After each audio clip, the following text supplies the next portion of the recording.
Hey, what's up, guys? Who wants to see Galvatron? We're gonna do a little Galvatron picture today. Felt like drawing the Decepticon Madman. So here we go. Hello, Clock Fox. Hello, Namish Name. Hello, Anna. Hey, Doggy Boy. I want to take a second real quick to just give a shout out to 4 people who subbed. That would be Handsome Rat, Cherry Soda, L Trip 2001, and Demiraz. Thank you guys. I'm working on some sub rewards. So I will announce those hopefully soon. But I wanted to take a minute to thank you guys. I really appreciate that. Yeah, I signed up for the affiliate program, so now you can sub to my channel. And I'll get something a little more official for that soon too. Better than me just shouting out names. But seriously, I appreciate that, you guys. And yeah, here we go. You can probably make out the blue line a little bit on the screen there. We're going to ink old Galvatron in here. I'm going to try to go for about 2 hours again and see where we get. Hello, Blasto Supreme. So I always like to start with the faces, as some of you will know. Every once in a while, I'll warm up on another part. But I'm just going to start right in on the face here with old Galvatron.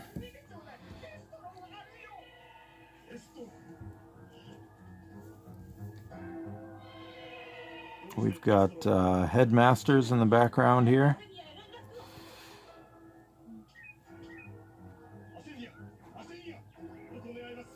Galvatron, of course, if you've watched the show, he has a significant role in the Headmasters series. Oh, we got the shockwave emoji, or emote, I guess.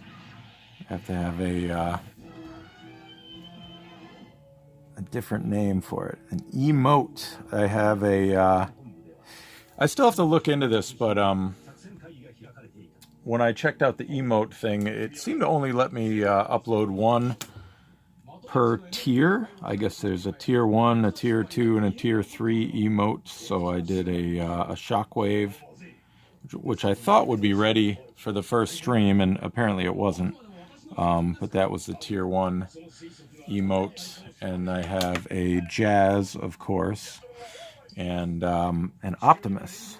And I can't remember which one is for tier 2 and which one is for tier 3. Hey, Aladromo. That's my brother, everybody.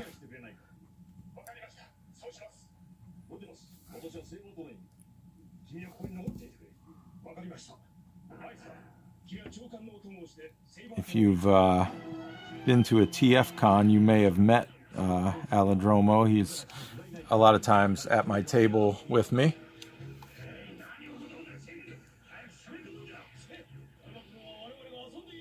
Oh, okay. That makes sense.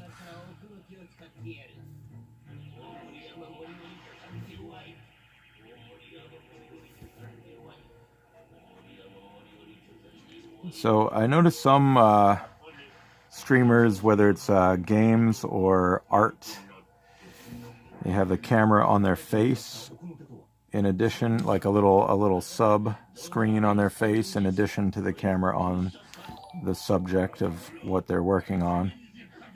And this Galvatron picture in particular made me glad that I don't have a camera on my face, because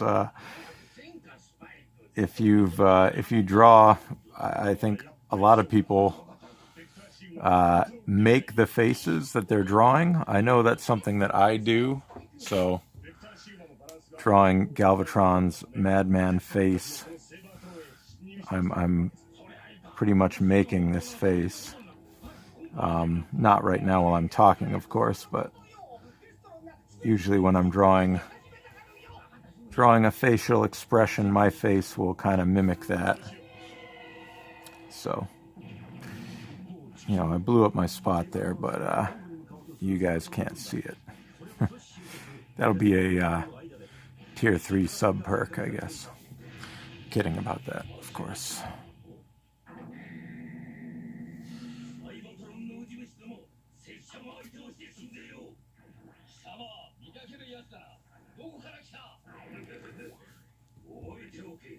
Yeah, I think that is pretty common.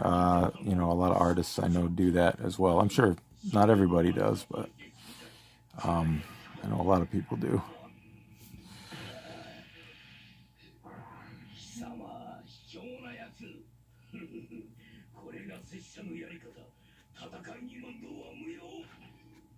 The two voices you're hearing right now are Ultra Magnus and Six Shot. We're having a showdown.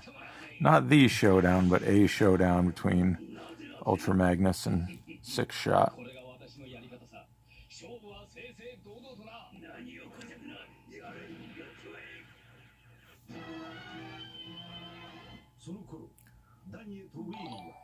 So, help me out again with the emote thing. Am I understanding this correctly, that you can use those on other channels if you sub to my channel and get access to the emote? Is that how it works? Or did I read that wrong?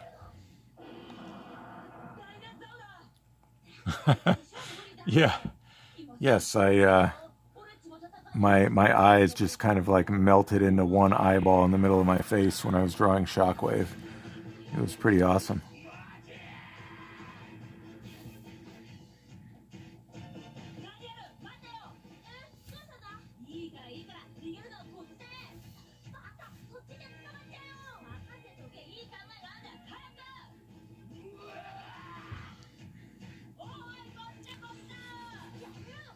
Hey there, Kryn. Thanks for jumping in here. Good to see you.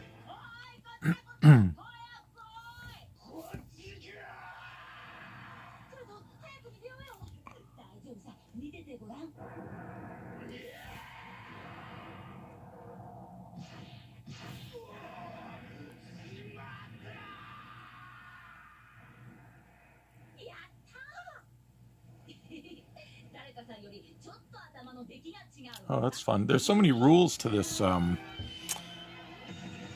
shouldn't say rules, but just things that I don't know about Twitch and this whole thing that I need to figure it all out. It's a hard time. The hard thing is I don't have time necessarily to figure it all out. So I had wanted to come in here all prepared for everything. I wanted to have all the sub names printed up and stuff, and then, you know, life happens, and here we are. I had luckily it's not bad life stuff. I had a nice walk with my family, and I had to catch up with my daughter on some things, and you know, nothing bad, but just stuff, man, stuff. See, there's another ad on here, huh? Who is screaming? Aladromo, everybody is screaming. When I'm done with these, I should let you borrow these Japanese series if you have any interest in watching them. They're pretty great, to be honest. I mean, like Headmasters here, I really enjoyed that. It's pretty much a direct continuation from Generation 1. Master Force is kind of its own thing, but in both of them there are a lot of screams. They're screaming their powers, what they're doing, they're screaming names, they're screaming everything, and it's awesome.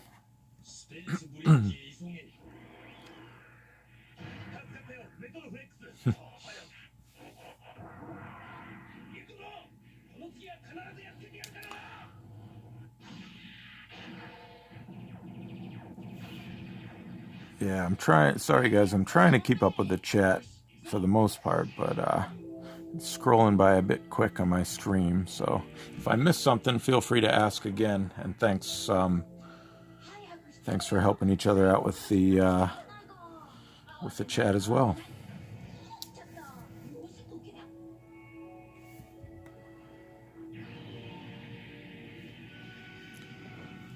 All right, so we got Crazy Face going there. I think that's good enough to move along. We're gonna do Crazy Hand right here. What do we prefer, everybody? Do we like Nimoy's kind of, I guess, calm, for lack of a better word, calm Galvatron from the animated movie, or do we like Welker's crazy, insane Galvatron from the cartoon episodes?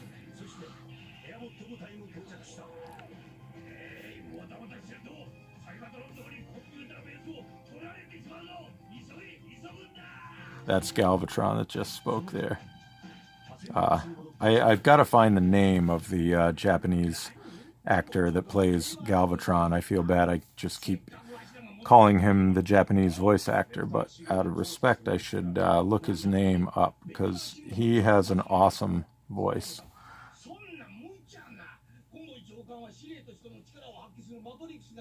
You can say both, sure. Was it canon that he went crazy after, you know, kind of being pulled out of the lava on Char? Or is that just kind of like what people theorized? Because, you know, he wasn't nuts in the animated movie, but definitely in the cartoon, he was off his rocker.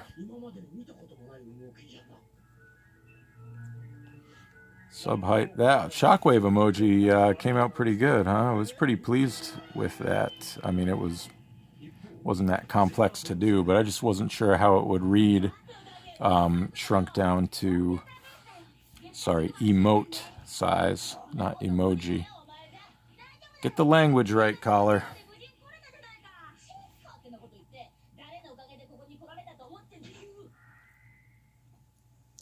Seizo Kato. I have to remember that.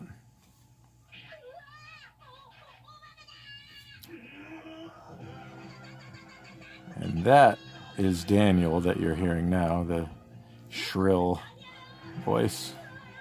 Everybody's favorite, Daniel.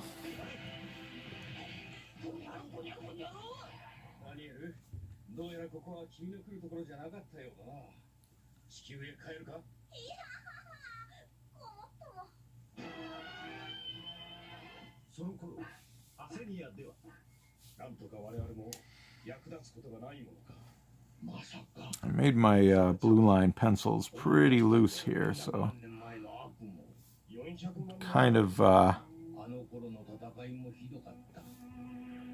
you know, working without a net, I guess, is the metaphor I'll use.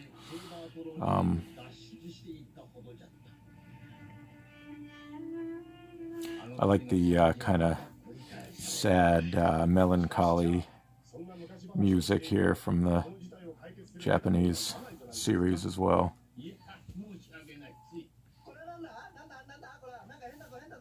They don't really reuse any of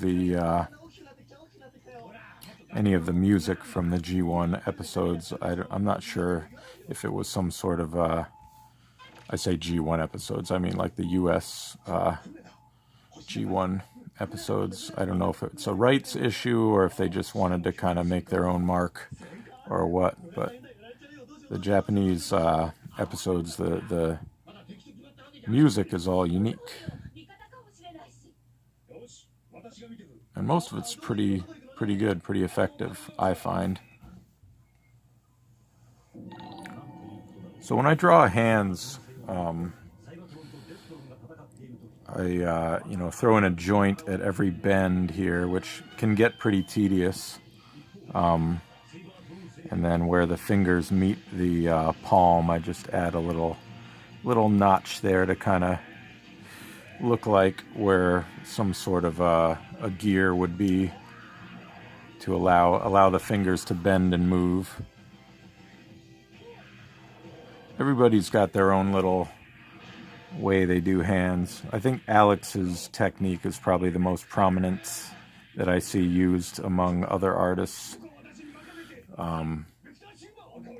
But I've kind of been consistently using this sort of technique since I've been doing this.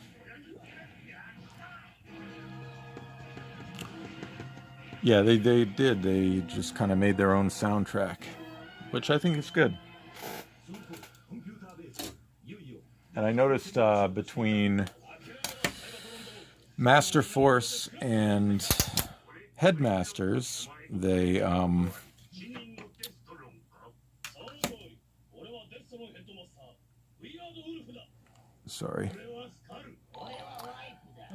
they reused some of the tunes, but there were some others that were unique to each show.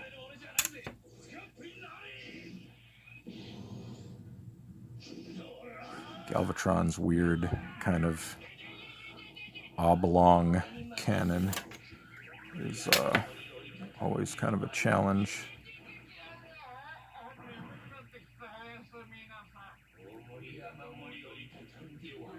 This is the sound of Mind Wipe hypnotizing somebody back there.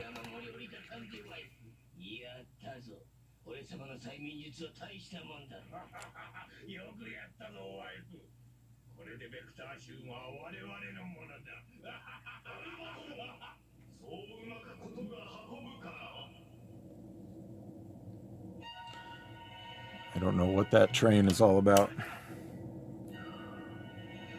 All right.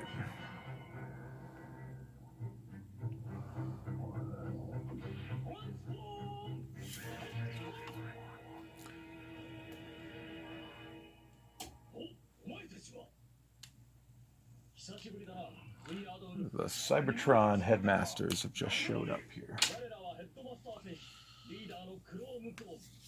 The carrot cannon. Oh my god. I'm going to never think of it the same way. I don't know, just the particular joints that Alex puts between each, knuckle and, I don't know.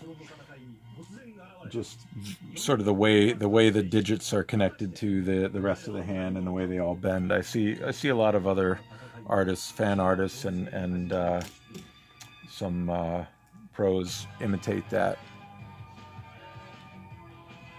Yeah, thank you, Mighty Griffin.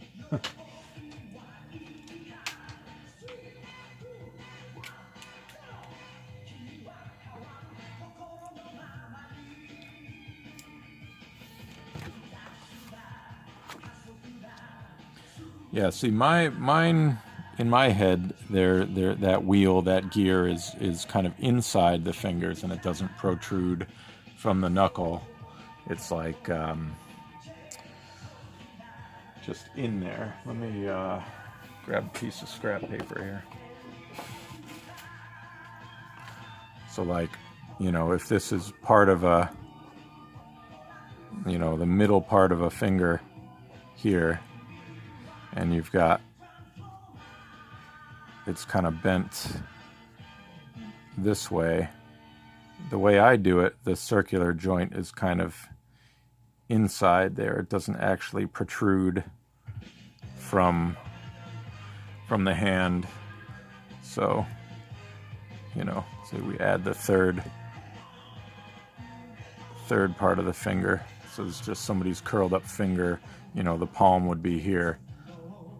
That's kind of how I do it. But the way Alex does it, there's like a protruding piece between each section. Oop, I drew right over it there. Each finger section. And there's no right or wrong way to do it. It's just whatever you like. In my head, this makes more sense, so that's what I do.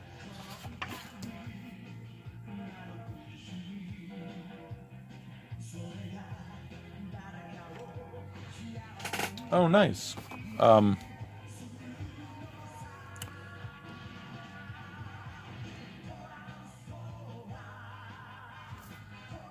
yeah, so that's kind of my take on hands, and I'd like to simplify what I do at some point, but I just kind of can't get away from it.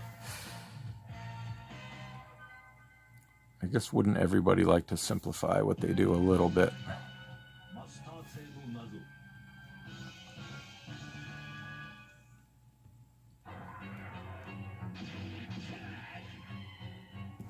So this hand is kind of balled up into a fist here.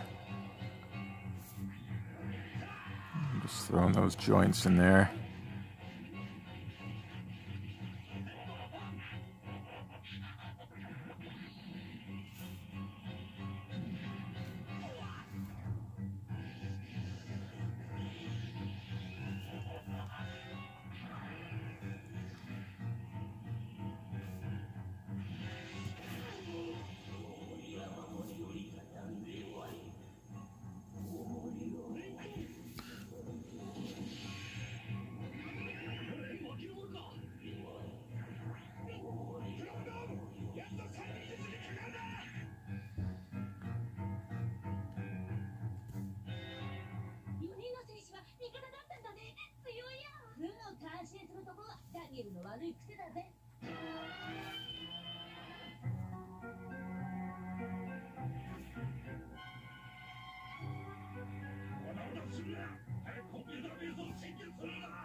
Yeah, you're right, Zombie Prowl. Now that you mention it, the ends of the hands were all more smooth, weren't they? Or they were all rounded. Ends of the fingers, I should say.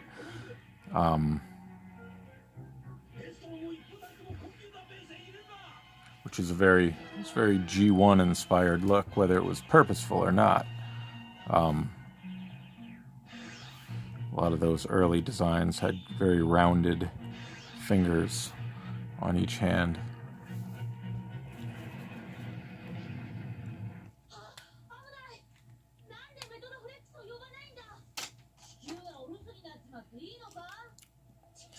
Alright, so I've got, I don't know if you can see it on here, I've got coming out of the barrel a pretty good plume of smoke that I'm just going to use my zebra pen here and just kind of go over that, because some of that is overlapping part of his body and I want the thickness of the line to sort of vary, so I'm just going to ink that in before I ink any of his body, where, you know, just do basically the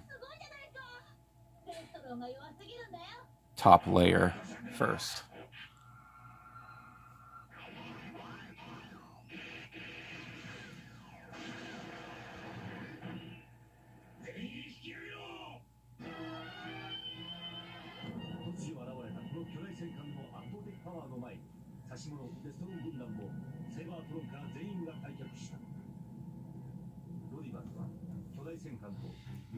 I'm not sure who he just shot, but I'm imagining it's probably one of his own soldiers if he's crazy. You know, episode Galvatron, not movie Galvatron. Probably just shot Cyclonus or Scourge.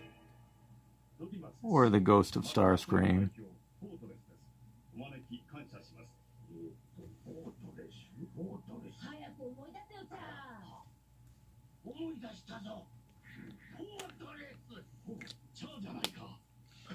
Hello, Destron Decepticon.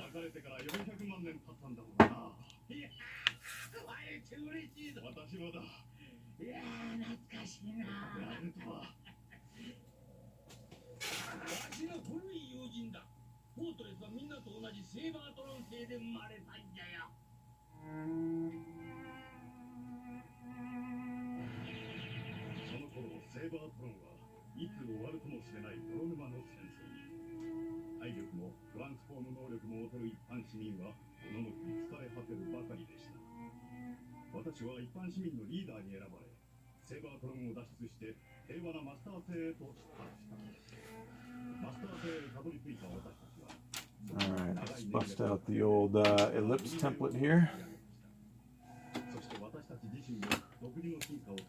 Zombie Prowl, you're doing a Rodimus drawing?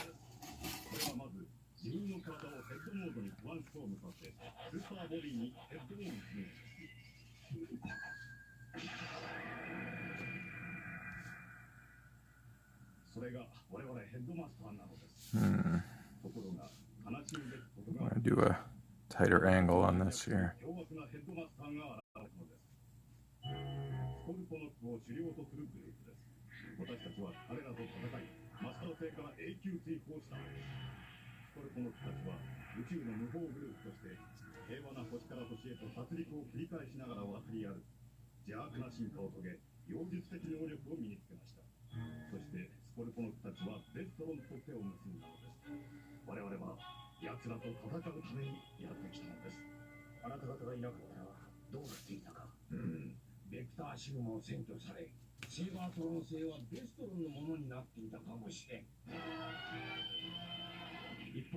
People love that shattered glass, don't they? It had more lasting power than I thought it would.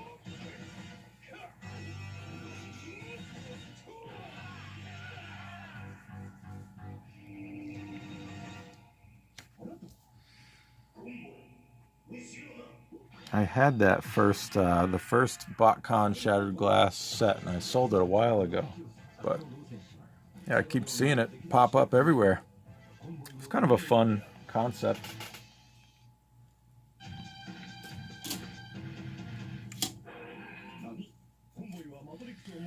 Alright, I gotta get a move on here. Kind of going a little slow.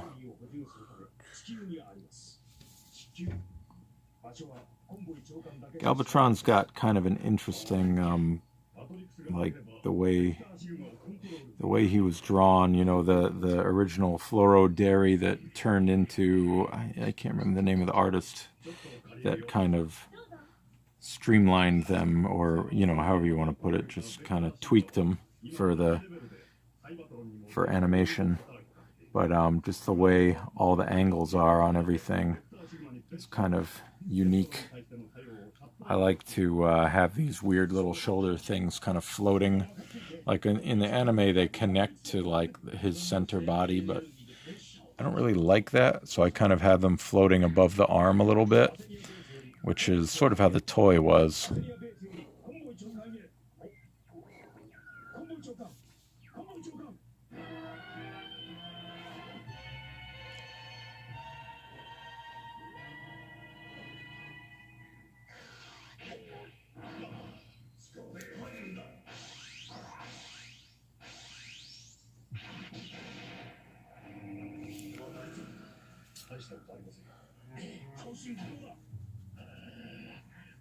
Hey, Robots with Coffee is here. How's it going, Paul? Assuming that's Paul and not Jesse. I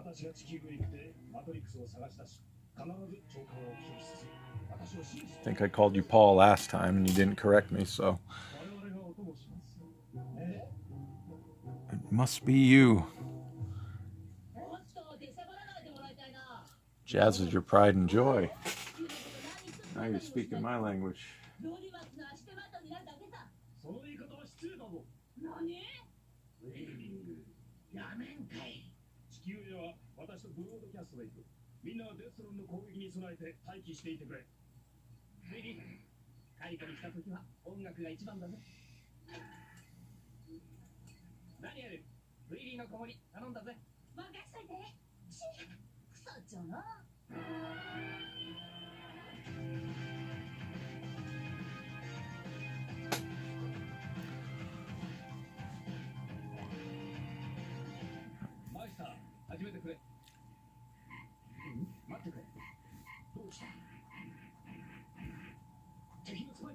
Doing a little more kind of freehand here with this. More quicker strokes, quicker lines. I mean, he's a bit of a madman, so I kind of feel like that fits the vibe more than if I was just obsessing over every line being clean and totally, you know, being a perfectionist about it, which is hard for me not to try to do. But as I've said a million times, the hardest part about being a perfectionist is that nothing's really ever perfect. So you can obsess over things forever and just kind of be disappointed when they're not exactly perfect, or you can just go, man. That's what I'm doing.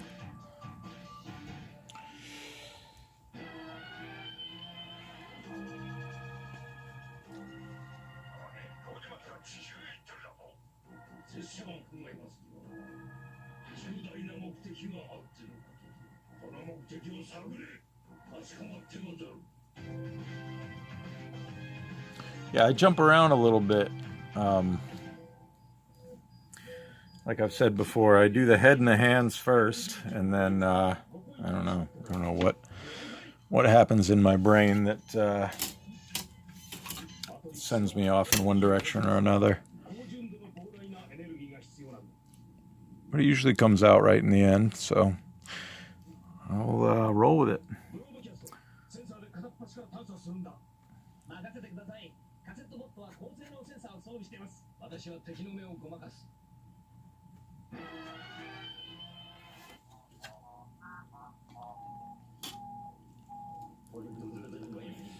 Galvatron, he rocks the turtleneck. He's very into fashion. They never really went over that much in the cartoon, but, you know, it's got to be true.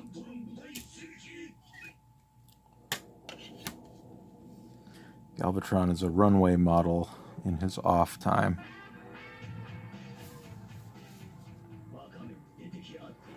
When he's not shooting his own soldiers, he's working the runway.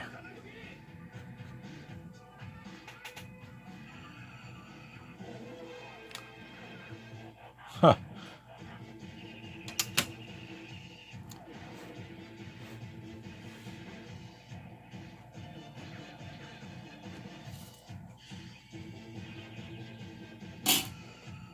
Yes.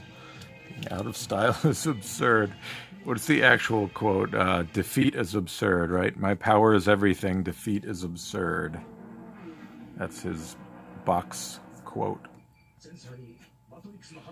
Alright, a lot of this is going to get blacked out in there. I might actually black this out too. I'm not sure yet.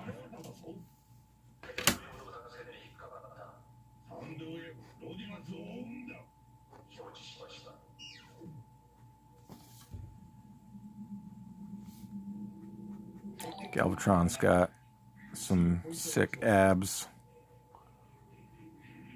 He totally works out for his runway gig. You know, you gotta be in good shape to pull that off.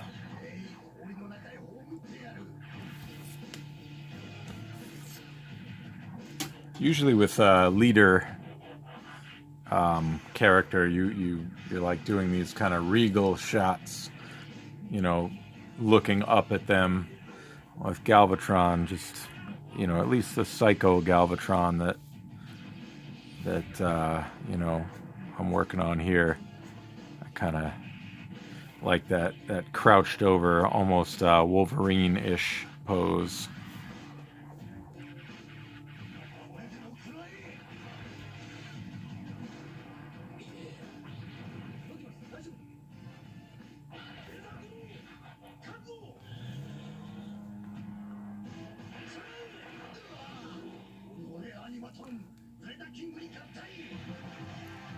Uh-oh, I heard Predaking. There's a lot of combiners in Headmasters.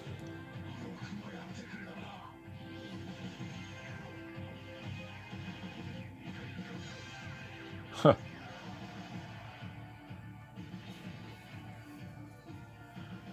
What are my thoughts on Megatron's lips on the Netflix show? Yeah, very Overlord-ish. I would imagine it is inspired by Overlord's look. I don't know that to be a fact. I don't know anybody that worked on the art side of the show. But it does seem very Overlord-ish, doesn't it? I think the vibe I've seen online is people are into the lips, or most of the TF fandom, like the online TF fandom that I seem to see on my feed. Robot lips have always been kind of a weird thing for me. You know, you had, because I'm old. I'm G1 cartoon kid. I'm a G1 cartoon kid, and you know, you had like Silverbolt with the weirdly pronounced lips, and Streetwise. There were these characters that just happen to have lips. So I don't know. It makes sense to me that Overlord would have these pronounced lips on his face. It's a little weird, a little different, but not, you know, unprecedented or out of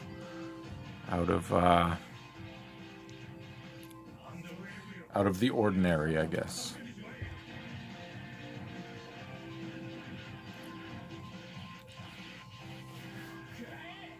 Lip-pocalypse. Kryn, yeah, you're all about Mirage.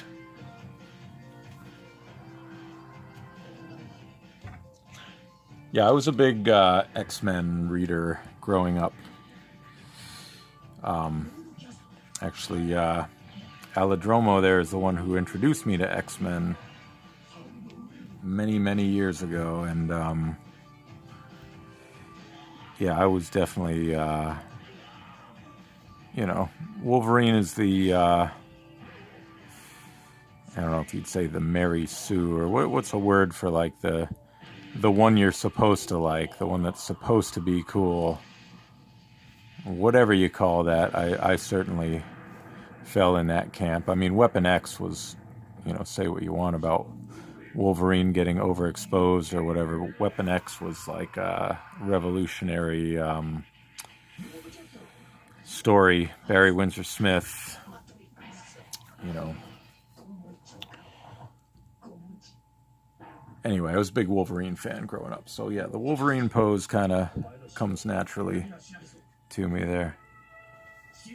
Main character. Yeah, I guess he'd kind of be the main character. I mean, X-Men was like, you know, a team book. Everybody was sort of supposed to be,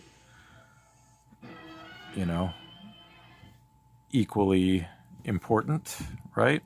But Wolverine was the one who, like, you know, you'd always have Wolverine guest starring in another book. Wolverine with Captain America, Wolverine with whoever.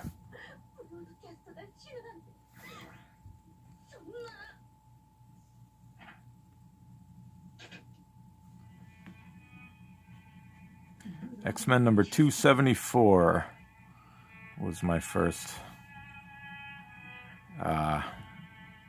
issue. 275, if you remember, for those of you who read it, was the one with the like trifold cover, the Jim Lee cover with all the at that time modern X-Men characters in there, back in the blue and yellow suits.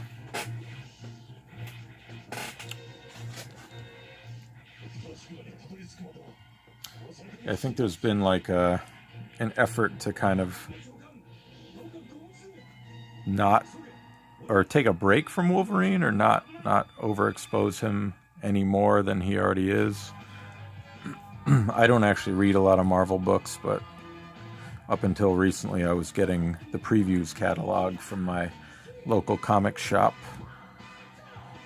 which moved, sadly, so now I once again have no local comic shop. But I'll survive. My wallet is probably happy about it. Yes, the Asteroid M arc.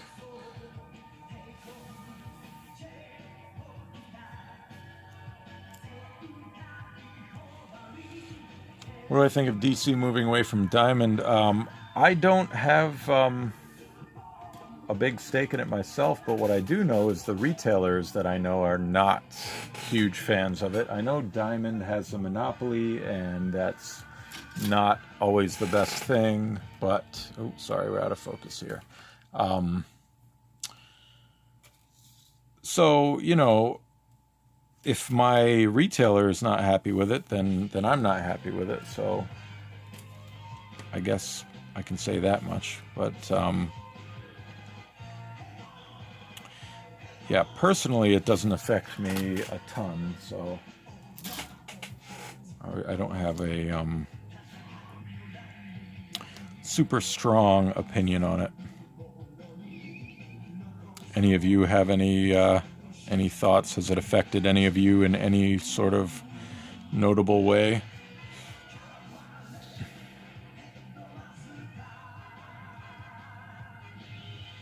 I do love the Headmaster's opening, by the way. I think so far that's my favorite of the Japanese opening themes.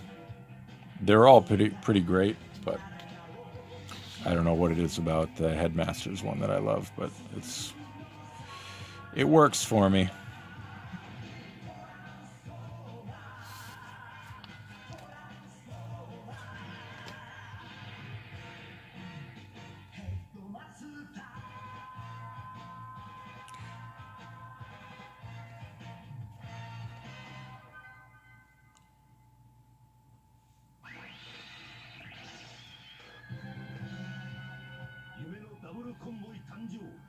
Double Convoy. That's Rodimus and Optimus teaming up.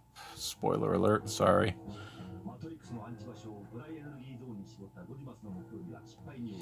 A lot of this bottom piece of this arm is going to be in darkness here. Galvatron has those tracks, those treads on the bottom of his arm, so I want to kind of give a hint of those, even though it's going to be sort of in darkness there.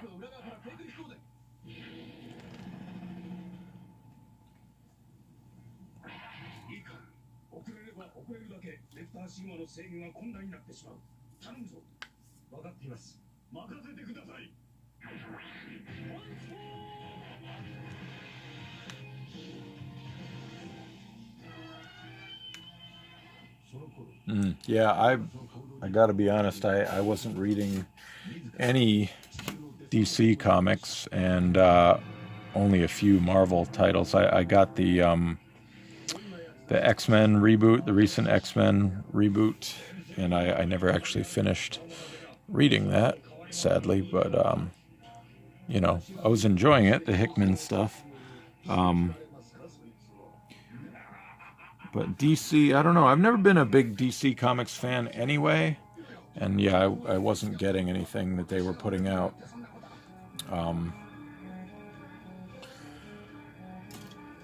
So, I mean, now that the comic shop has moved away, it doesn't affect me either way. But yeah, it'll be interesting to see in the long run how this all shakes out, won't it?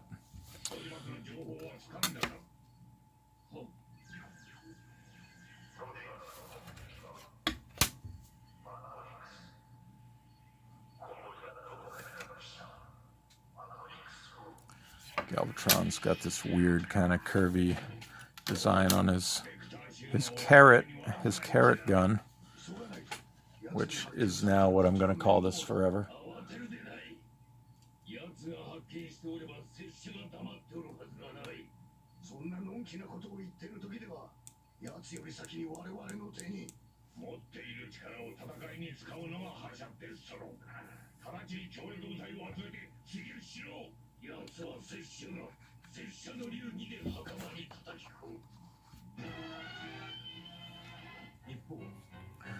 Alright, so we've got his back leg. Oh, I guess you can't see that. His back leg is going to be entirely blacked out there, so you've just got kind of a hint of it going behind him.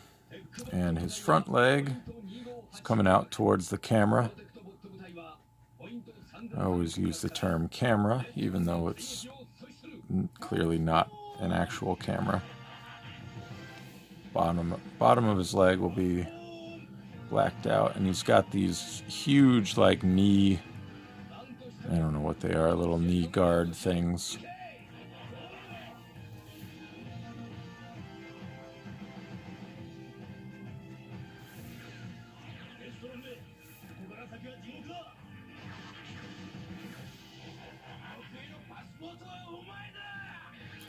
That scream was Bruticus, just if we're keeping track of all the screams.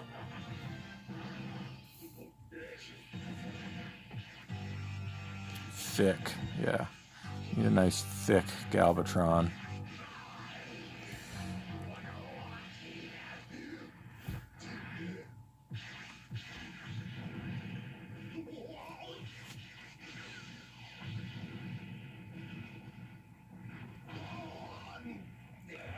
Galvatron would clearly spell it with 2 C's.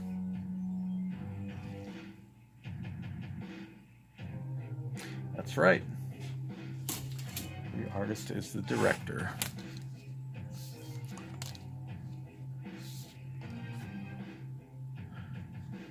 Anna, I like having you on here for a lot of reasons, but especially because you really know what the heck you're talking about.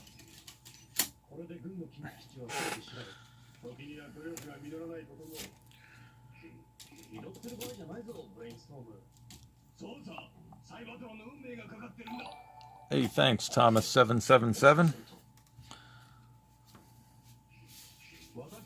Look at my jacked up ellipse template here. This piece broke off. It makes me sad. I gotta order a new one. And it's pretty much the exact piece I want right there. So we're just gonna kind of freehand this, which is fine.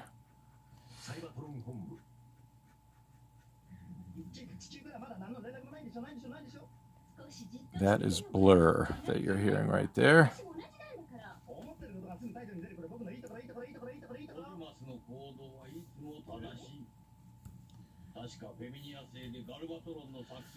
Alright, so I kind of squared off his bicep area here, which is more rounded on the character model, but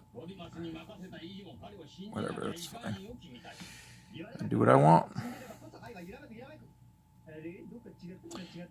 The X's are where it's going to be filled in with black. That's just all going to be filled in black down here. Right here, all going to be in shadow. Here, and a lot more places, but just throw that in to remind myself.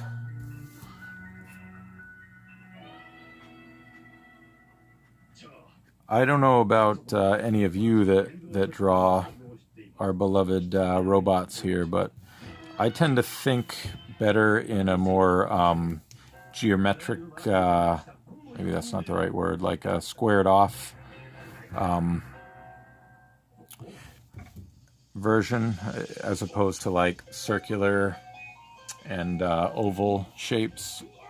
Anything that has like an odd bend to it doesn't quite come as naturally to me.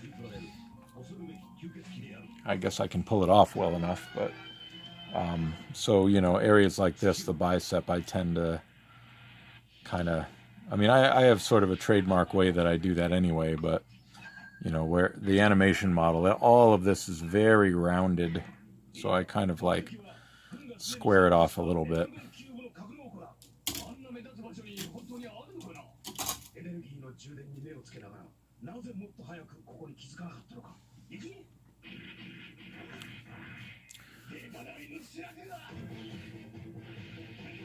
Yeah, trying to figure out the articulations is a challenge of its own.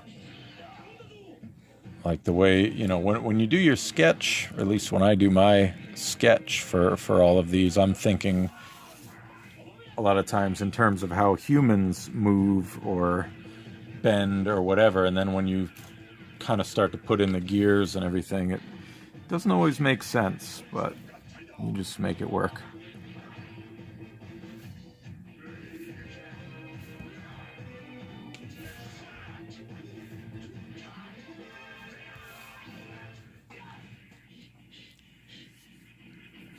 Yeah, usually, I mean, you know, I've been doing mostly Transformers for a long time now, but I still, that basic shape that I think of is I guess I shouldn't say the shape, but when you think of especially doing like a sequential thing, you know, doing body language and stuff, like we're all human. At least I'm pretty sure you guys are all human. I know I am, for better or for worse. But, you know, you tend to think very, very human-like posture and stuff like that. So, you know, the base of my drawings are usually humanoid in shape. You have some artists that do more, like I noticed with Andrew when he and I were on Robots in Disguise.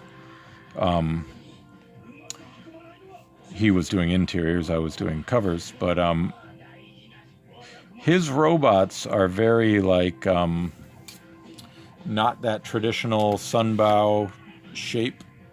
He does a nice job of adding a lot of weight and gravity, which is nice, whereas mine are usually very kind of that standard G1 sort of proportions. That's the word I'm looking for. So, you know, not necessarily human proportions, but human body language with those G1-ish proportions. Demoraz, you're an attack helicopter. Well, even so, I appreciate the sub. Thank you very much.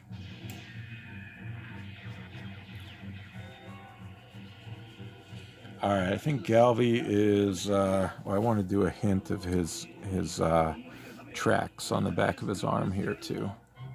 Forgot about that. All right, he's looking pretty mad. I got the basic lines sketched out there. Let me just take a peek. I have his model pulled up here. Oh yeah, there's a bit of a split in this thing up here, whatever you want to call this. And I got that off camera, so it's the most amazing process thing I've ever drawn, and I didn't get it on camera. Oh well. Just have to take my word for it. It's got a little line over here. What else did I miss?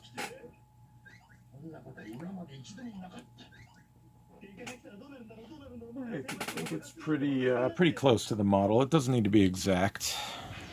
It's probably better off if it isn't exact. Let's see, I'm going to throw a little shadow down here.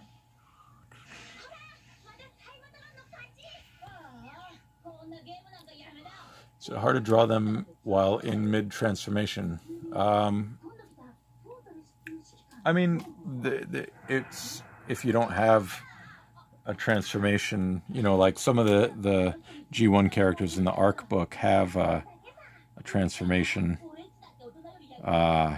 animation assist thing. I don't know what to call it, but it kind of shows them mid-transformation, so that would be easy to imitate, but you know, it's a bit of a challenge to just think of how it goes and draw the mid-transformation thing. But the part that's a little bit easier is, you know, when you're doing the full robot mode or the full vehicle mode, it needs to look how it looks. It needs to look precise and exact, but the mid-transformation, you can kind of play with it a little bit. So, you know, part of it's a challenge and part of it is a little easier.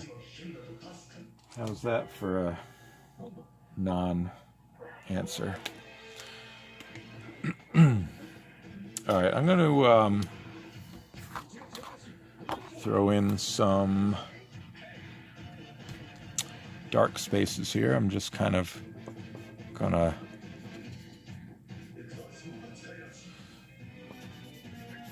darken in the background. I'm not having like a literal background here. It's going to be more kind of interpretive. Just sort of insanity happening there.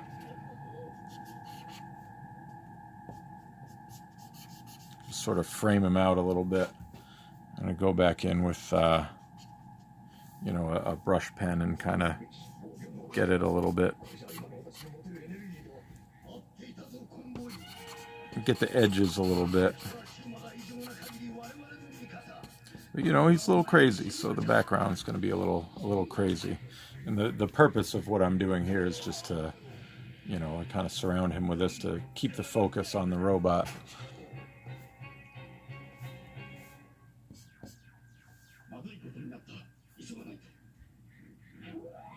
Yes, I love using the toys as reference. Especially the G1 toys. So my favorite thing is to take a G1 toy and use that as a reference for a drawing. Just because they're so blocky, and you know, the modern toys, they do such a good job of making them just look really awesome as they are. So it's less of, you get to play with it a little less. You're almost trying to make your drawing look as cool as the toy already effortlessly looks. Whereas, you know, the Generation 1 toys are these little bricks that you get to give the life to them.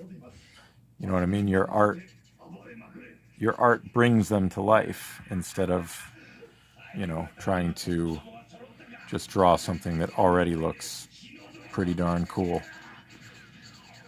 It's part of why I don't like drawing the movie robots either.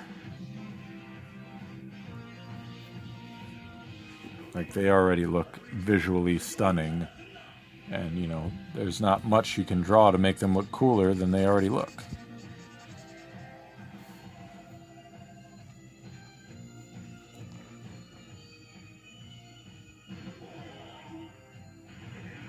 R.I.P. your drawing surface.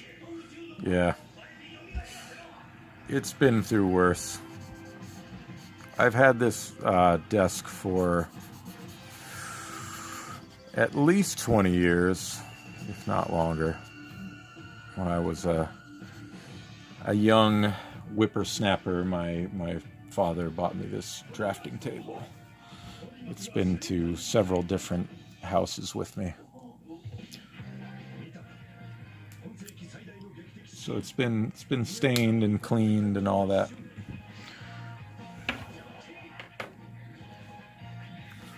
Let's see, do I have a timer on here? How long have I been going here? Started a bit late. It's about an hour. About an hour in. That's pretty good. Should be able to tighten this up and make it look pretty cool in another hour.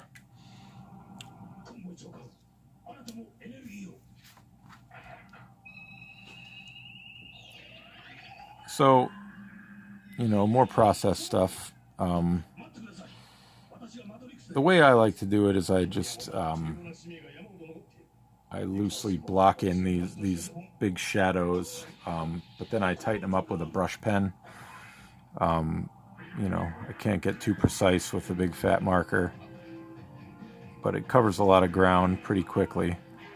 Then the brush pen, you get a brush pen with a nice tip, nice thin brush pen with a nice tip, and you can really kind of get the edges nicely and really tighten everything up. Right now it's pretty sloppy.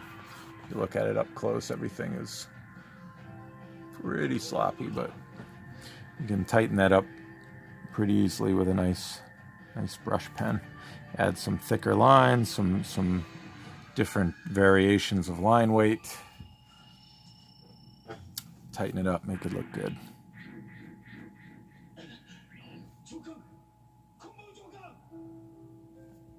Uh-oh. Sadness happening now again on TV. I won't spoil it for you if you haven't watched it. And just say that, you know, it's got a body count that might rival Game of Thrones. Maybe not that bad.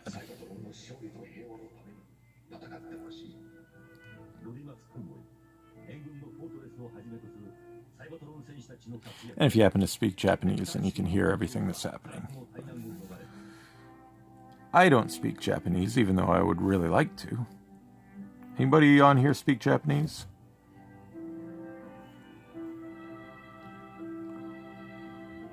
Yeah.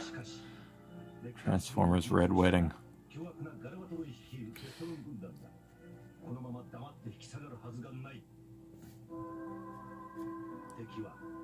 You get the little operatic there.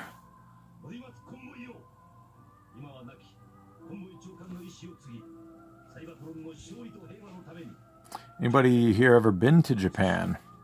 That's a nice bucket list goal for me. I'd love to go to Japan at some point.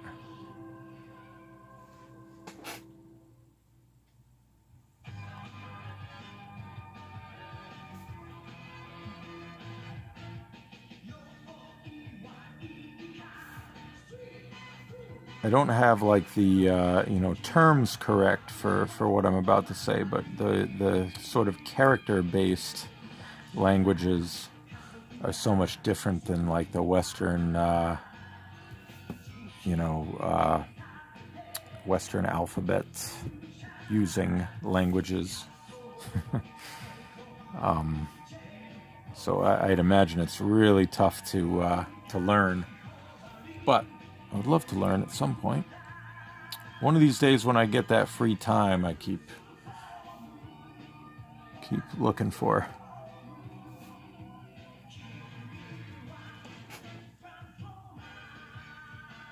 Yeah, good point. It would be nice to go anywhere. I know for us Transformer people, we've had over in the European side, TF Nation has been canceled now. I think the American TFCon in October is still slated to happen, although who knows if it actually will. But we've had all of our little Transformer conventions canceled, which is very sad, but obviously understandable and the right thing to do. R.I.P. TFN. Would love to get the TF Nation also. I did an auto assembly, I can't remember the year, but that was a great con. But I haven't been over since they kind of changed over, or however you want to put it. Just TF Nation was born sort of out of the ashes of auto assembly. Many of the same folks behind the scenes.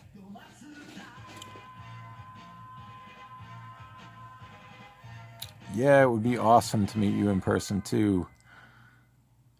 I love meeting everybody. Everybody's so great. I'm like waiting to meet somebody who's a total jerk. I don't obviously want that to happen, but the thing about all of us is we're pretty much all, vying for the same jobs, and you would think that people would sort of be, it would be a little more cutthroat or something, but everybody that I have interacted with has just been super cool. Everybody really supports each other. Yeah, it's a nice crew. But Anna, it would be amazing to meet you.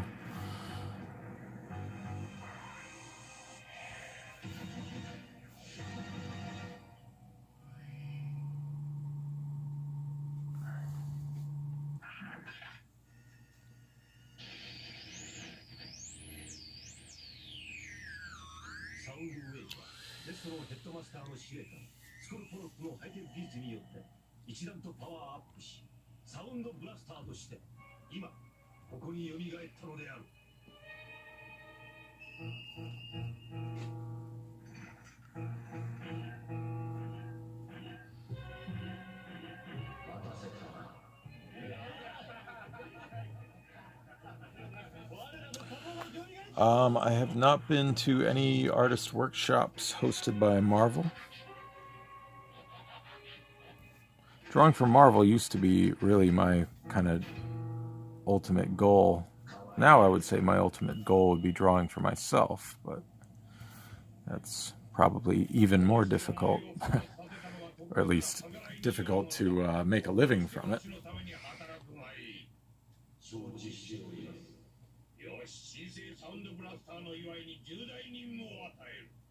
New Soundwave has been born on TV.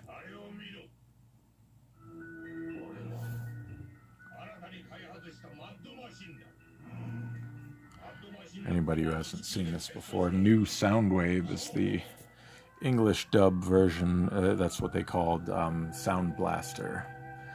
New Soundwave. Very creative name.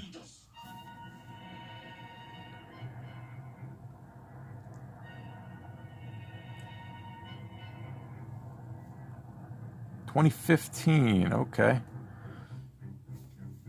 For some reason, it seems like longer ago. But everything sort of blends together.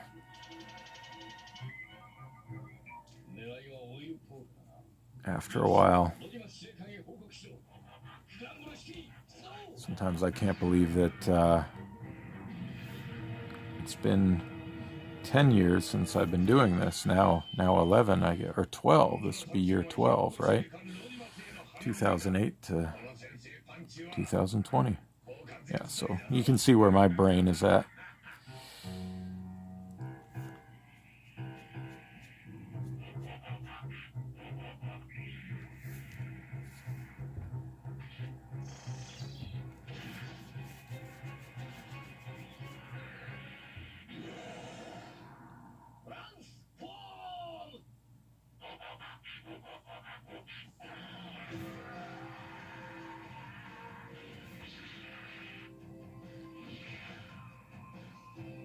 Time is fake. Uh-oh.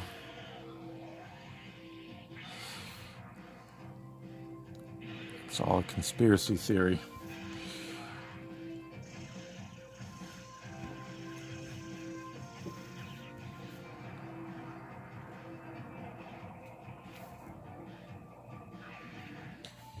Oh, let's see. How do I want to do this? I think I want to give that a little edge there.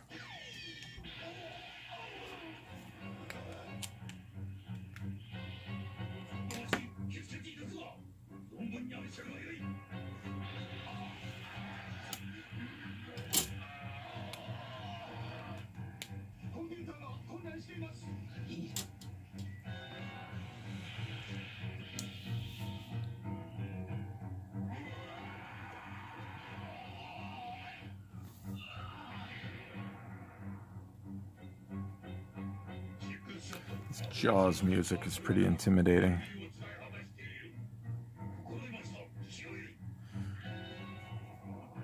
I'm doing all these Transformer crossovers. Maybe they'll do Transformers and Jaws.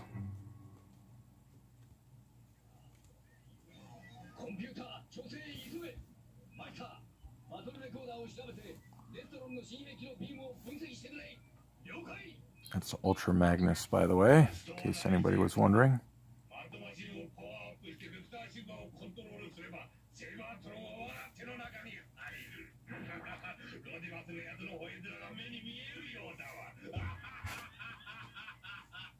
Ah, and that beautiful laugh, that's Galvatron.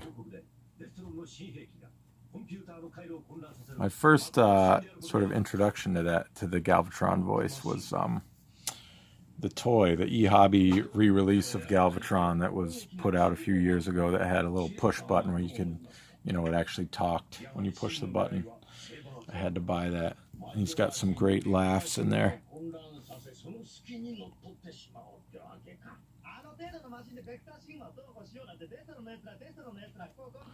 Yeah, there you go. Skybite and Jaws. There's precedence there.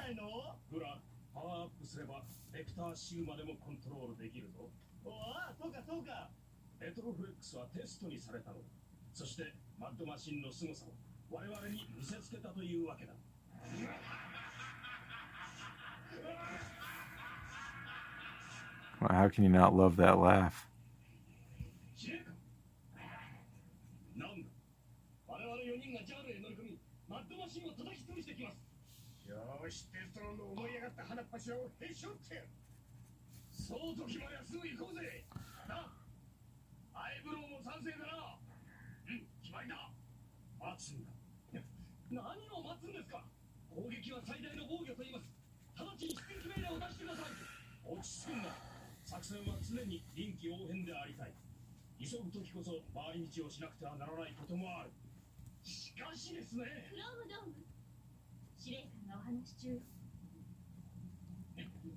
RC just set Chrome Dome straight there.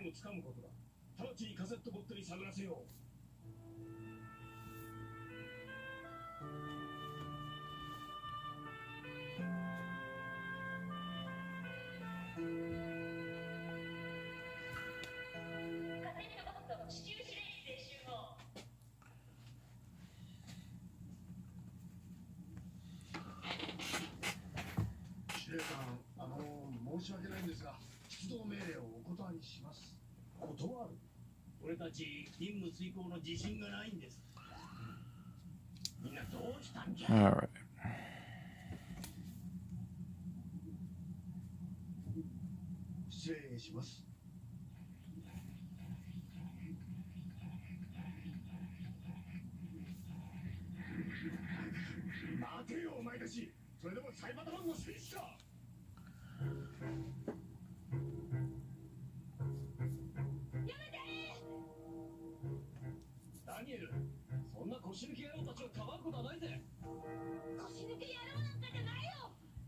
Alright, so I'm going to make a few, just kind of focus on some shading here.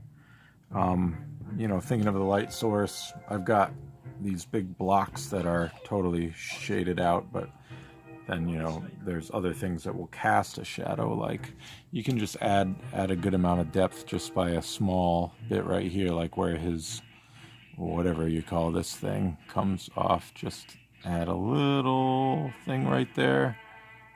You know, that's casting a shadow down there, so you just create a little depth.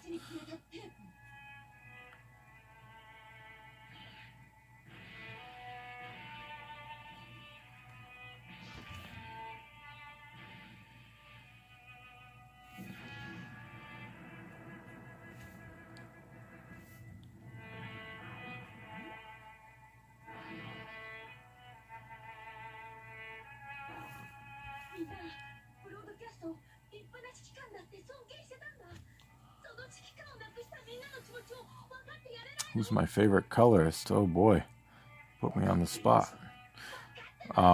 Well, this is going to sound like probably a BS answer, but it's the honest truth is there are so many incredible colorists that I've worked with. I really can't pick a favorite. I mean, everybody is great at what they do, and you know, maybe some excel at different things, but everybody I've worked with has been just outstanding. I mean, I broke in with Joanna Lafuente, and she, I swear, I pretty much owe her for making my work look good early on. I mean, her colors are just exceptional. She's an exceptional artist in her own right, not just colors, but you know, just an excellent artist. And you know, the colors that she did on a lot of my early stuff, like the blur spotlight and the drift spotlight, are just like outstanding. So Joanna is, you know, I'm always thrilled anytime I get to work with Joanna. She colored actually the most recent interior work I did for IDW is the My Little Pony Transformers crossover. So she colored that, which was pretty great. I was really glad to work with her again because we hadn't worked together for a while.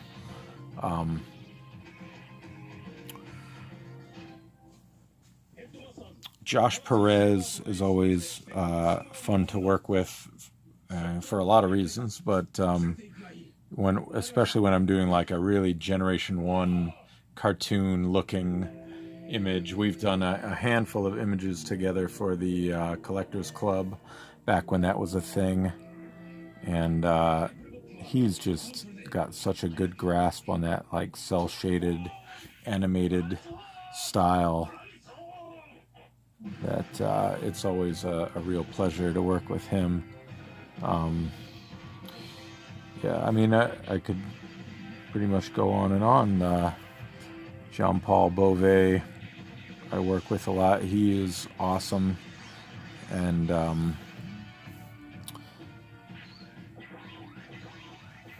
there's colors that I wish that I've gotten to work with more, but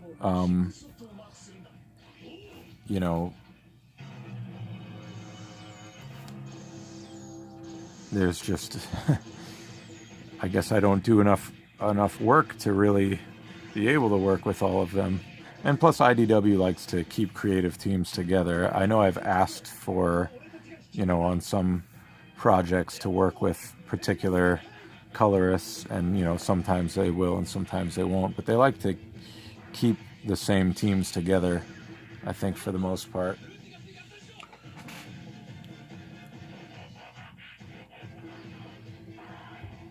Yeah, they all do kind of have trademark styles, don't they?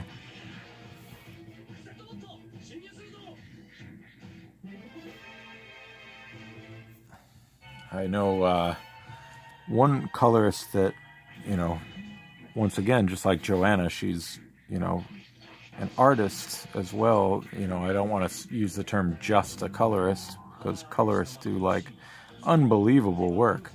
But Priscilla Tramontano, if I'm saying that correctly, I requested to work with her on a few things, and finally I got to have a couple of my RID covers colored by her.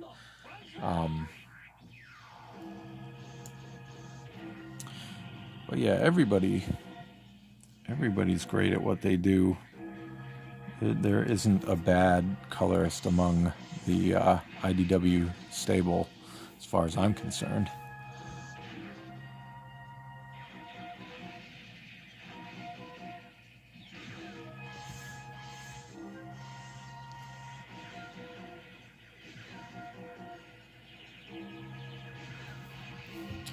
I was really pleased to see Priscilla doing interiors on a lot of the later RID, or I guess just Transformers at that point, and Lost Light stuff. Or I guess it was More Than Meets the Eye. Was it Lost Light? It was Lost Light. She did the interiors when, you know, Anode and Lug and them were walking around that kind of... God, I'm not going to remember any of the actual names of things, but anyway, she did a lot of the Lost Light issues, which were all very pretty to look at.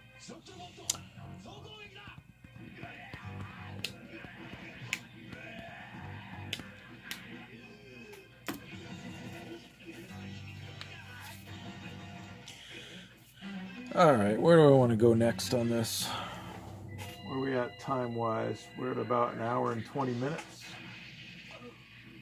So...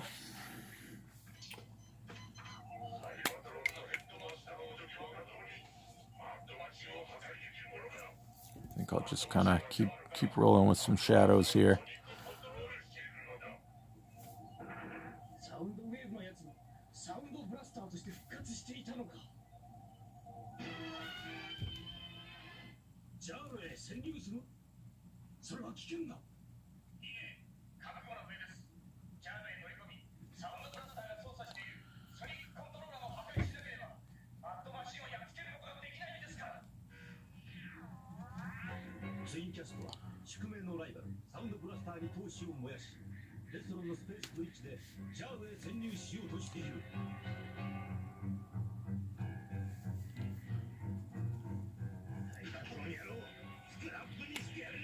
Alright, I'll add some little wobbly, shiny lines here to his carrot cannon.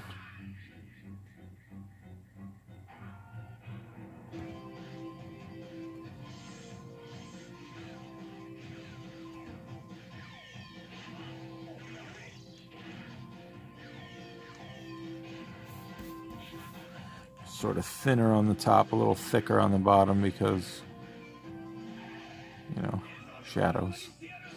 Light and shadows.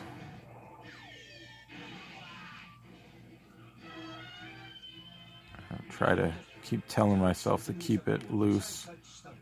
Don't need to be so worried about things being precise.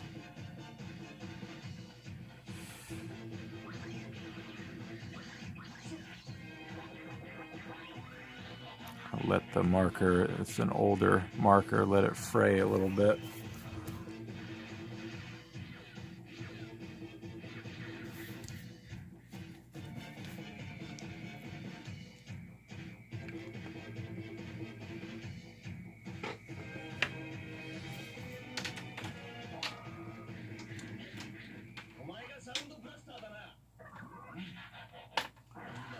We have Transformers 84 coming out this week. Is anybody planning to pick that one up?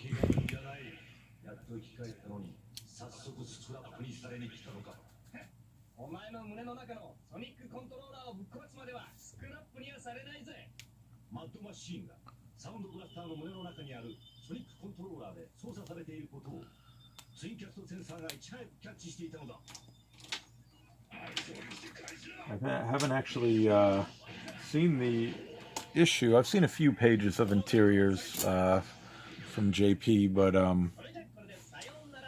other than the outline, I haven't actually read the issue, so I'm looking forward to reading it myself. Let's see.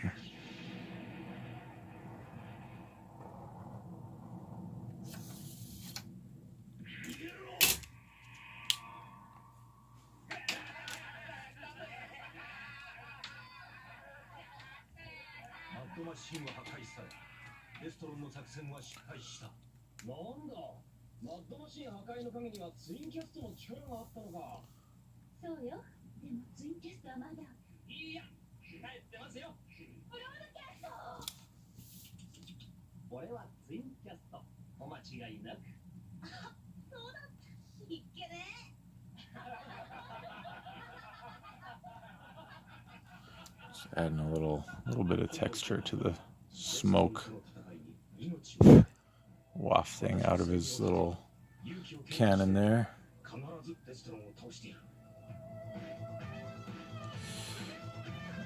Another thing that, here's a little neat thing you can just add to a picture, like if there's kind of a chaotic image going on, I've found just kind of adding like sort of falling embers all around will kind of just add some drama. I like a lot of anime stuff.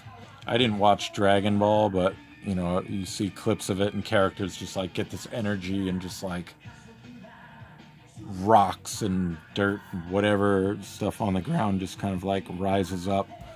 So, you know, sort of adding stuff like that can add some energy to the picture.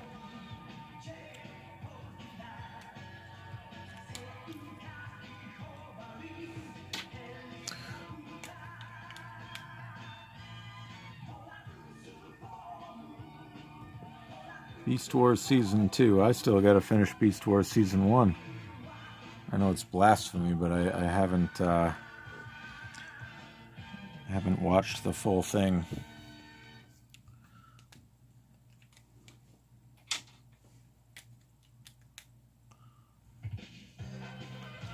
Alright, we're going to add some sort of battle damage here and just some extra lines here to give him some more character, a little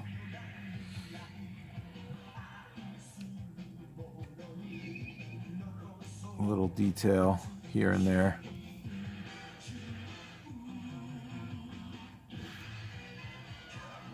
Darken up under those eyes a little bit. Adds to the crazy.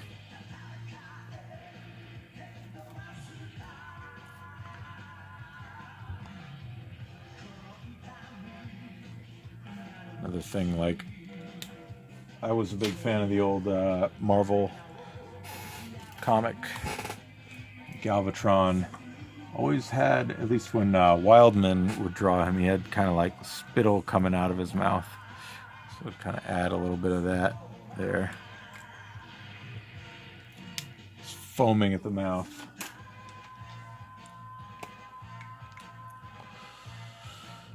Do I think I'll do art like this of any Beast Wars characters? Sure.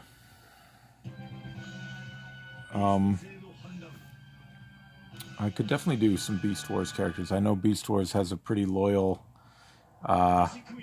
dedicated fan base. So I could certainly see myself doing a Beast Wars character or two on one of these streams. I did an Optimus Primal for one of the last TFCon that actually happened, commissioned for the last TFCon. You know, I've done some prints. I've done Beast Wars Megatron as a print a long time ago, but yeah, I could certainly see myself doing that again. Signing off, Mighty Griffin. Thanks for hanging out with us. Have a good night. So throw out some, what are some favorite Beast Wars characters? Who would make a good subject?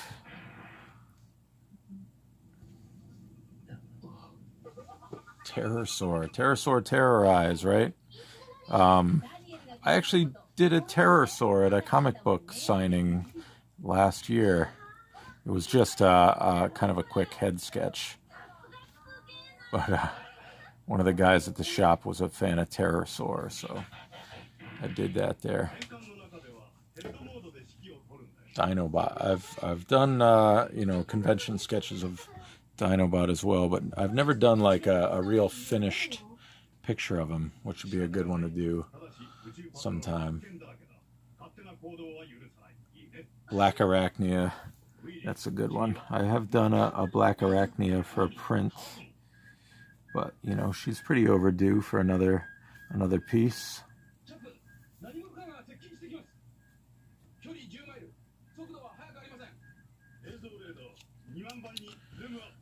The only original Beast Wars toy I had was the Transmetals Megatron. I'm a fan of that look, where he has kind of the fans that kind of come out from his sides. Do they come out from his sides? I don't remember, but I thought that was a pretty cool look. The really old Megatron print that I have was that version.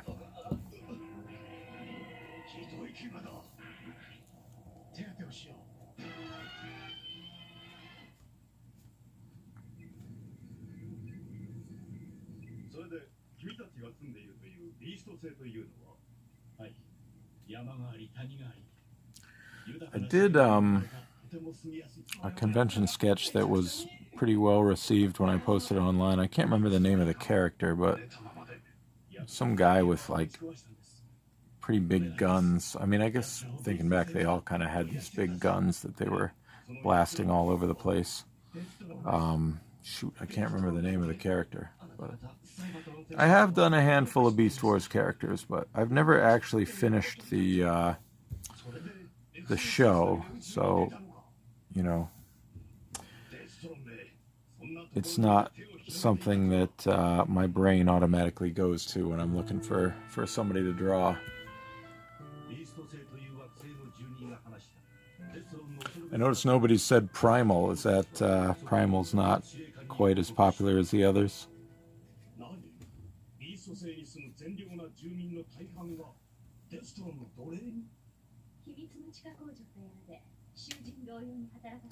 If I do Megatron, do I have to do his rubber ducky too?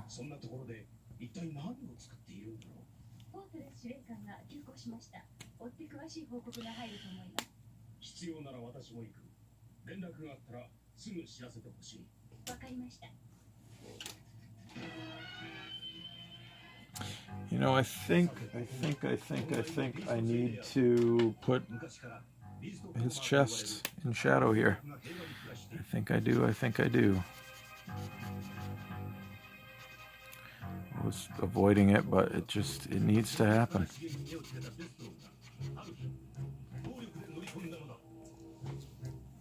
It's more dramatic that way.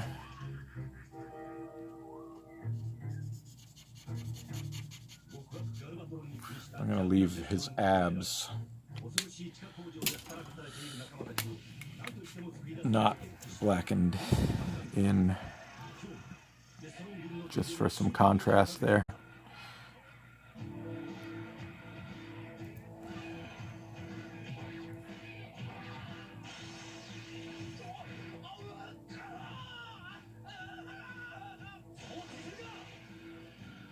Problematic dad who yells at children can't do jokes.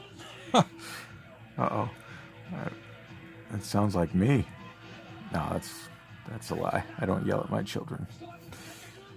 But I am pretty bad at jokes. But that's kind of part of being a dad, isn't it? Dad jokes.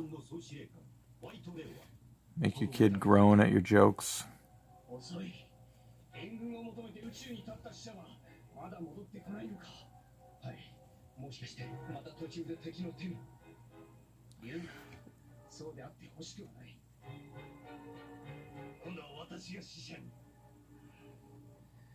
Maybe it's one of those things too with Primal. Like I was thinking about Optimus Prime. Like anytime somebody asks me, who's your favorite Transformer? Who do you like to draw? Whatever. I never say Optimus Prime, even though every time I draw Optimus Prime, I love doing it. And, you know, anytime I'm thinking of sort of an inspirational figure Transformer to draw, it's always Optimus Prime. So, but I never say that. It's never the first one that comes to mind. Inferno calls Megatron the Queen. That's something. Can I design my own Transformer? I have. I'm not a big like OC person, but you know, when you're doing the comics, you always sort of have to design these background characters. So you know, it's kind of part of the thing. So I have. I've never like named one or you know made an actual OC or anything like that. I've thought about it. People have suggested it, but I don't know. I just don't have the drive to do that for some reason. Which is kind of weird because in any like when I used to play video games, any game where you can create your own character, whether it's like a wrestling game or a sports game or you know, like in a Final Fantasy game, I never left them the names that they gave them. I always give them my own names. So you would think that kind of creating my own Transformer would be something that I'd want to do, but I don't know. I don't know why I don't really have the drive to do that.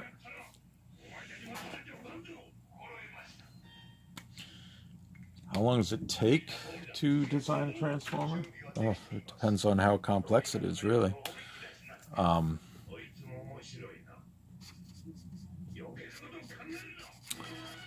Yeah, I mean, I guess I can't give you a solid answer on it. But if you're like designing alt mode and everything, it's going to take you a few solid hours to come up with something good.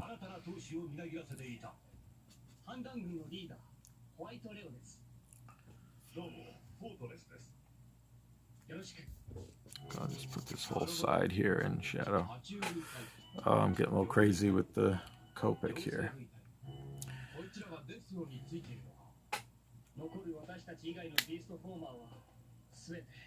Yeah, Wawa. That's pretty accurate, I guess, right? He's sort of the Wolverine without the, you know, bad attitude and hair.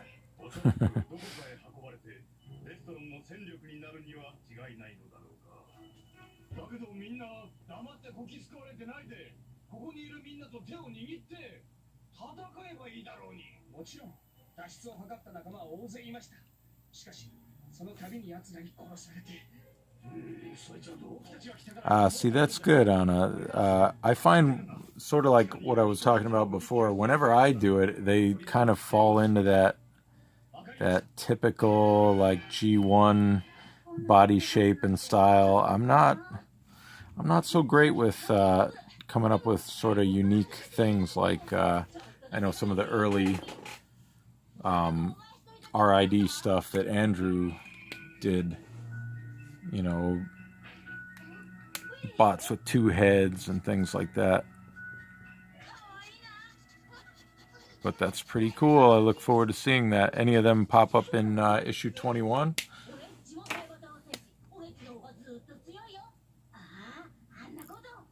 think that comes out soon. I kind of begged, I shouldn't say begged, I asked David about a cover on the ongoing a while back, and he let me do one on issue 21. I'm glad that David is giving a lot of folks a shot to break in on covers. I don't mind sharing at all, or, you know, I shouldn't say sharing, but taking a back seat, I guess.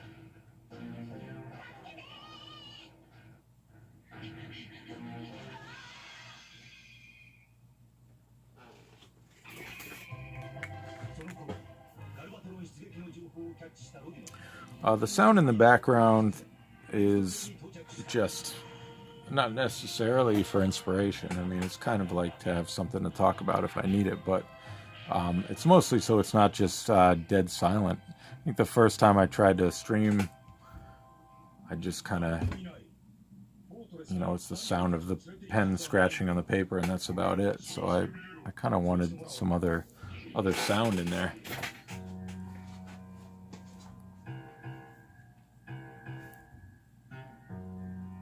So that's kind of the reason behind putting that on the background.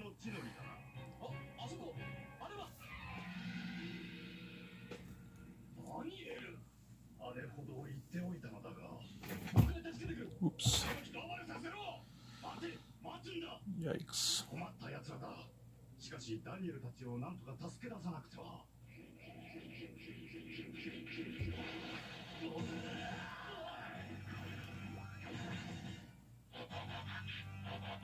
Wait, are we talking about bearded Transformers here?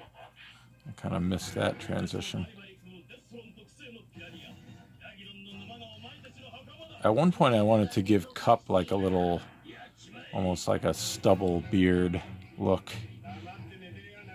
I had sort of a little fan fiction thing in mind that obviously never really came to fruition, but this was pre-Saigar Cup. I just thought he would look cool with like almost like just like the original G.I. Joe style short little stubble beard.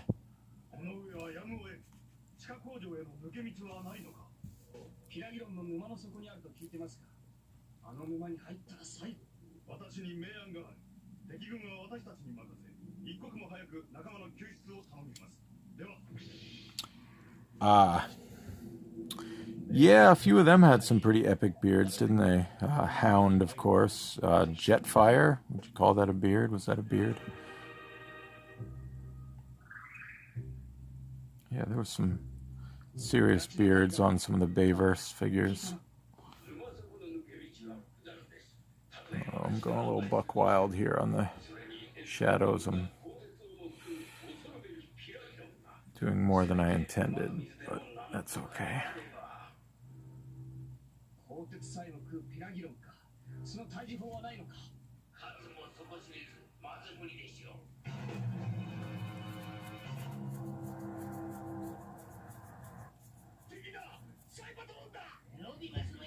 The Ents. Don't disparage the Ents now.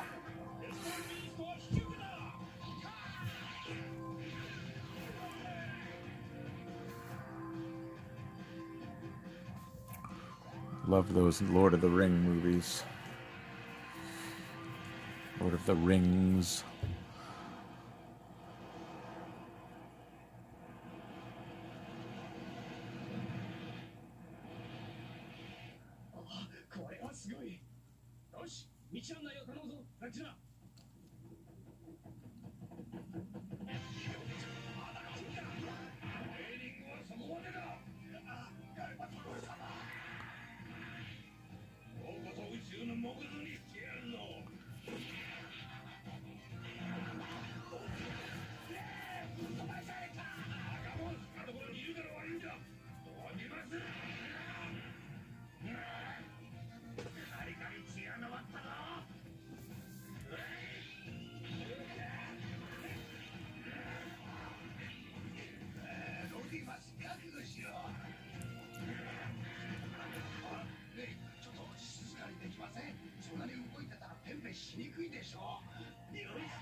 This episode in the background, you get the battle beasts.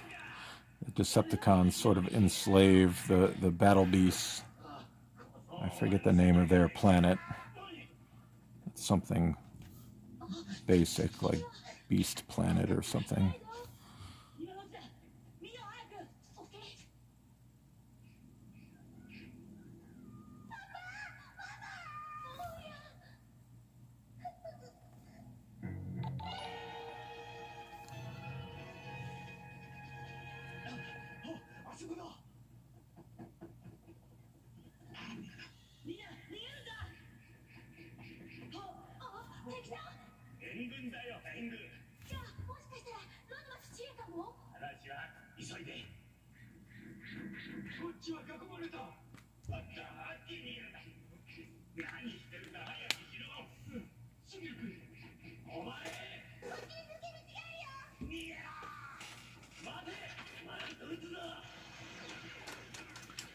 Alright, let me grab my, if I can find it, my number 8 micron and just hit some of these straight edges here. Just kind of make them a little thicker there, especially on the side where the shadow falls.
I know I mentioned it on my Twitter page for those of you who follow me there, but Master Force, I really liked Master Force.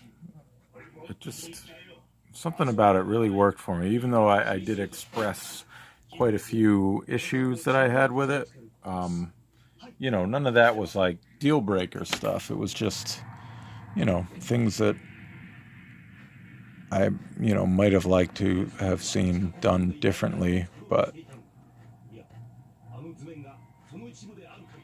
I thought overall it was very well done series.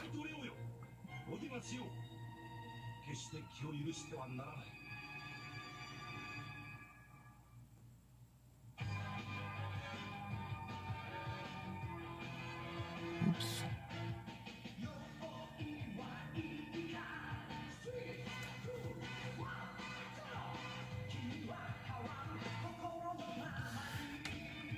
Just gonna add some gray areas here.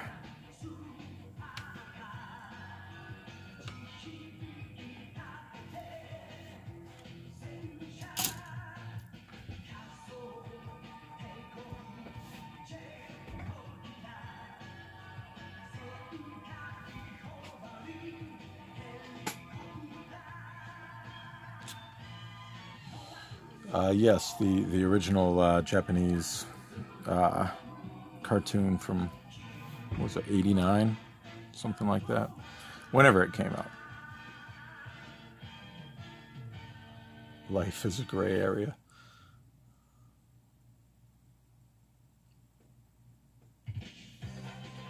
Clouda. Yeah, Clouder, you know, had a bit of a forehead on him.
When I do a double page panel, do I include the spill line, cutoff line area in the drawing? Yes. I would tape the 2 pages together essentially, and have the drawing actually meet up at the edge of the page. I've only done a couple of them, but you know, the trick is you need to scan them all into Photoshop in the end. So whatever you do, you're gonna have to piece it together digitally anyway. So, but yeah, for the sake of the original, the edge of the 2 pages are together. I put a piece of removable tape along the back to connect the both of them, and then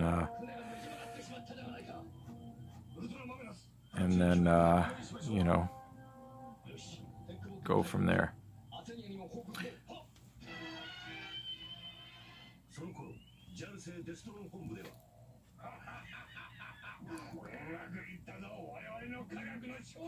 There's my guy again.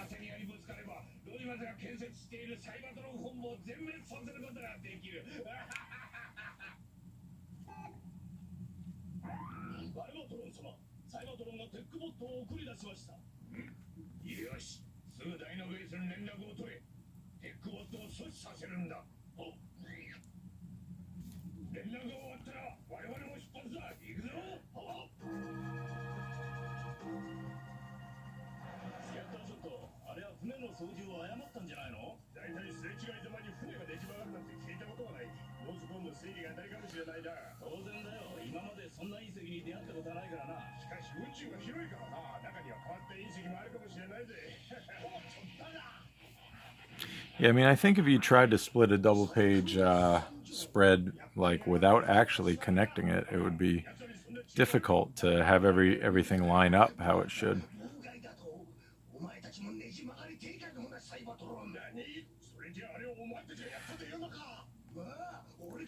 Maybe this should be, so I'm just kind of like imagining in my head what's happening here. Maybe this feels like, you know, he's not covered in lava or anything, but maybe this is like sort of as he emerges from,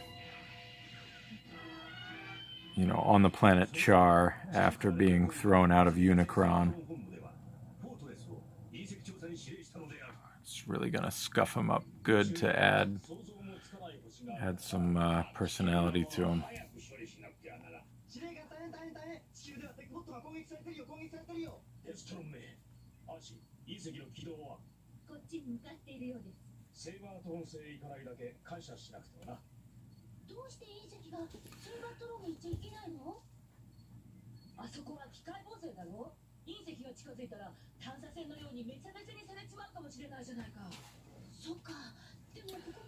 Closing in on the 2-hour mark here, so you know, we'll just sort of tie this up soon.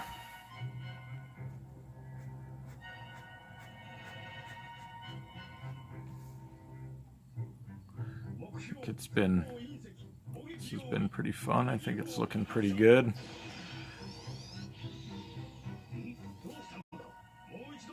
I didn't have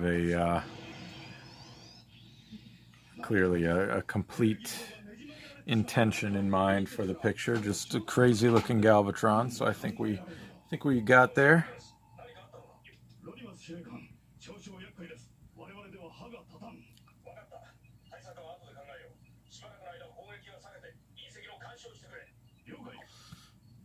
I gotta catch up on the chat a little bit here.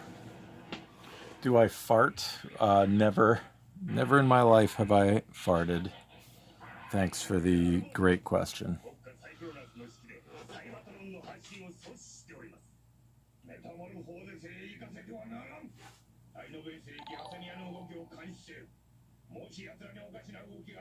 Anna, you have a bucket list of panel layouts you want to make. Nice.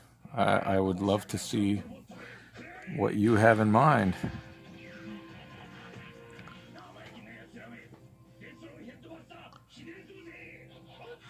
Oh, Candy Chameleon, thank you. Your character was very fun to draw. I apologize, I cannot remember the name of the character, but I was happy when I saw the colors from Josh as well on that. But yeah, with the scuffs and scratches and stuff, like I've said before, sorry if it's like a broken record thing for you guys who are on here regularly, but I always imagine if these guys are in a war that lasted something like 4 million years, they're going to be a little bit dinged up. Of course, you know, they go to, you know, CR chambers and med bays or whatever to get fixed up, but you know, they're not going to be in perfect shape. They're going to be a little bit worse for the wear. Short Circuit, yes, of course. Oh, thank you. I know you've gotten a lot of that, so a lot of different artists to do it, so that means a lot. It's fun doing people's OCs. I don't know if it's everybody's cup of tea, but I like it. If there's a design already done, it's fun. Not really my cup of tea if somebody asks you to do the design of the character. I usually will not do that, but you know, people have some really fun OCs out there, so it's fun to kind of, I find it fun to put my take on them usually. And yeah, Short Circuit was a lot of fun.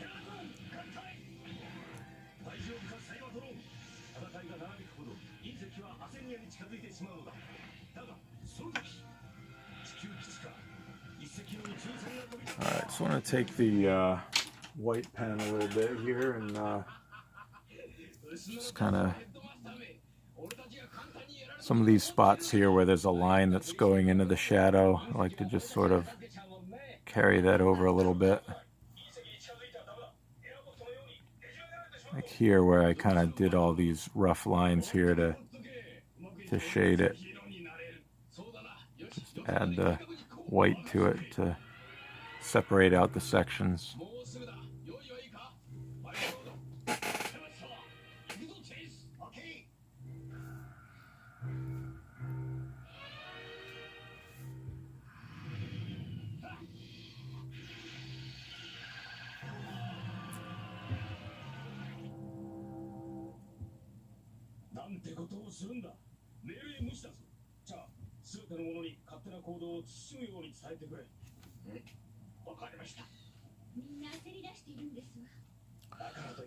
Mighty Galvatron.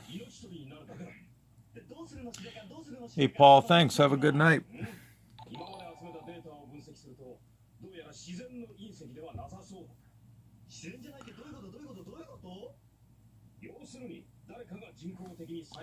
Maybe if it happens, maybe I'll see you in Chicago. Not so sure it'll happen, but we'll find out. I'm going to kind of add a little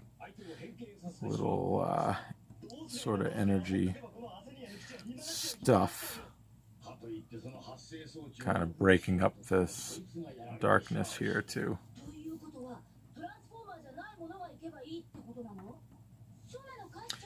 If I had more time, I'd bust out the brush, but right now it's just kind of quick work with the pen here.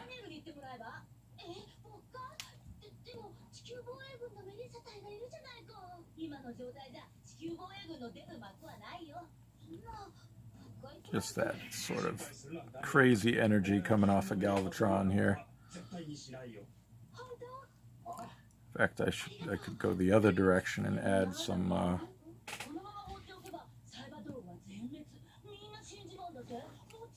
darker lines going the other way.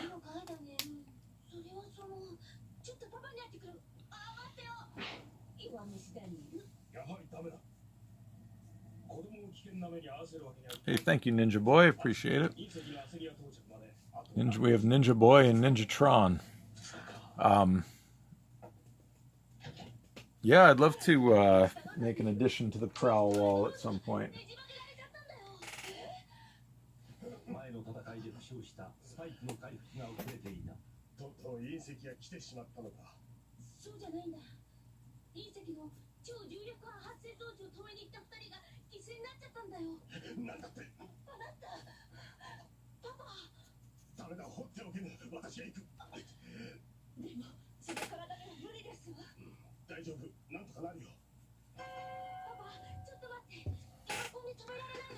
Alright, so we got Madman, Madbot, Galvatron, looking pretty mad, appropriately. 2 ninjas. Isn't that a cheesy movie like 4 Ninjas or something from the 90s? Had like Hulk Hogan in it or something, right?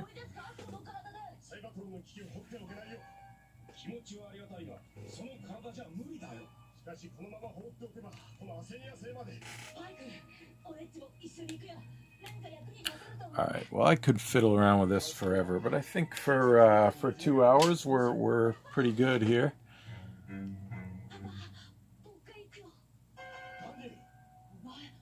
So I have thoughts as to when my commissions will be open again. Right now, I'm waiting on a couple of things that could drop at any minute, so I don't want to book up any commissions and then get buried in other work. So right now I don't know when they'll open up again, but just keep your eye on that social media. I know it's been a while. It's been a long time, actually, but at some point I'm sure I'll be able to open them again, and I'll let everybody know. But let me throw a quick signature on Galvatron here. I didn't leave myself much room, but we'll go down the bottom here. Sound effects and all. So yeah, a little bit loose, a little messy, but fun here. A little insane energy for good old Galvatron here. Who do we think he just shot? One of his own soldiers. I'm going with Scourge, but you know, something like that. Thank you, Anna, for hanging out with us. I really appreciate it. Like you said, I hope we get a chance to meet each other one of these days. It would be awesome. Love your work. Messy is better anyway. Thank you, Ninjatron. Sometimes it is. Yeah, definitely Scourge, right? Yelling at a hedge. Okay, we have a winner. Galvatron is officially yelling at a hedge. So yes, thank you everybody for hanging out while I draw Galvatron yelling at a hedge. He blasted into the neighbor's yard. There's going to be a lawsuit happening, but either way, I think he looks pretty cool and appropriately insane. Curse you, hedge. And yeah, we'll come up with something fun to do next Monday. Thank you guys for hanging out. I hope those of you who subscribed enjoy the emojis, or sorry, emotes. I'll see if I can come up with some more. And yeah, everybody have a good night. Have a good week. be cool, be safe, be kind, and we'll see you next time. Take care, everybody. Yeah, there are those shock waves. Very nice. All right, take care, guys. Bye-bye.